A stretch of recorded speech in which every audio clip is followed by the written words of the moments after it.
Hi everyone, I am Diana and welcome to Prim Art Studio. In this channel, I'm going to share about all my understandings on watercolor and inspirations.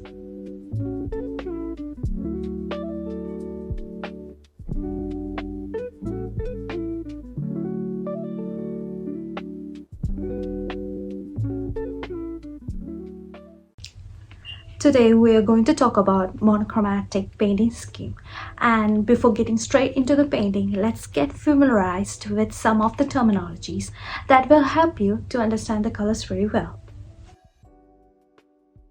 A hue is a pure form of a color. Red, blue, yellow are different colors in its pure form. Mixing of two hues will give you another hue. For monochromatic scheme paintings, we be dealing with one hue or one color, working around with its shades and tints. A shade is a darkened value of a hue by adding black. As we add more black to a hue, it will be toned down until you reach the true black. However, a tint is a lightened value of a hue by adding a physical white. In mediums like acrylics, gouache, we add physical white, but when it's come to watercolor, it's different. Why physical white is not used in watercolor to make a tint? In watercolor, if we add physical white, sometimes it makes into a pastel color or a different hue. For instance, adding white to red makes it pink, not the lighter value of red. So to get the tint of a hue, in watercolor we add more water to lighten the value and allowing more of the paper to show through. Tinting watercolor is primarily about lightness and transparency, with paper and water acting alone as the white. In monochromatic painting schemes, we'll be painting with the values of same color. Doing a value chart will help you to choose the desired value. Adding water to a hue, it will lighten down the value. Finally, ending up with the white of the paper to show through.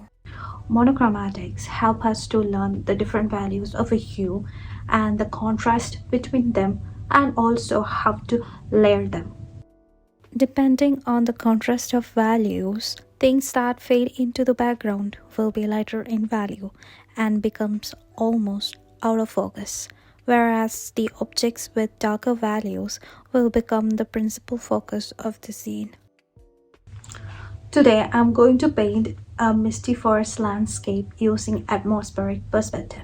I'm going to use a cooler tone such as Prussian blue from Winsor & Newton Cartman watercolor series. Starting off with background.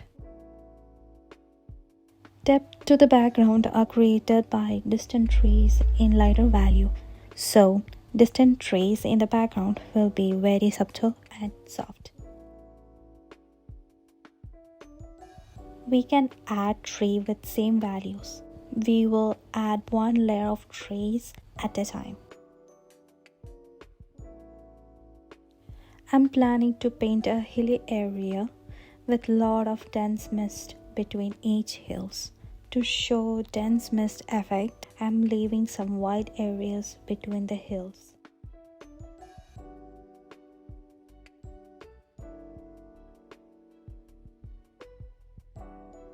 I'm adding more trees into that white spaces. As mist is more concentrated in those areas, I will be painting trees in lighter values. Now the background layer is dried. As we move forward to the front, trees will be little of dark value. So I'm going to darken the value by adding more blue. And to achieve a very soft and misty look, I'm slightly blurring out the lower of the trees till it blends into the white space. As mist contains the moisture, it blurs out the edges of the trees.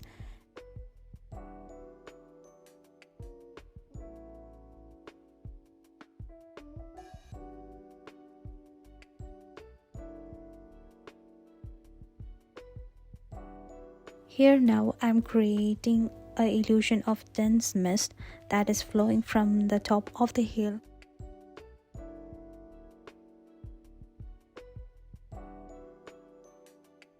To create a darker value of foreground trees, appearing more detailed.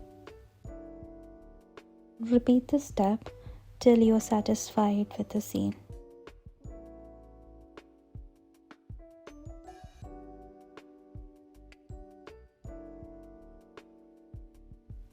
How to contrast the trees of light and dark values will give the realistic picture of this monochrome landscape painting.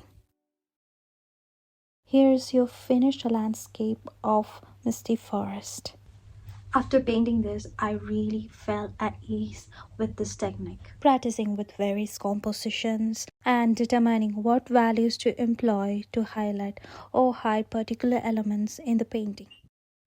Thank you so much for watching, guys. Have a wonderful day, and I'll see you in the next episode. Bye.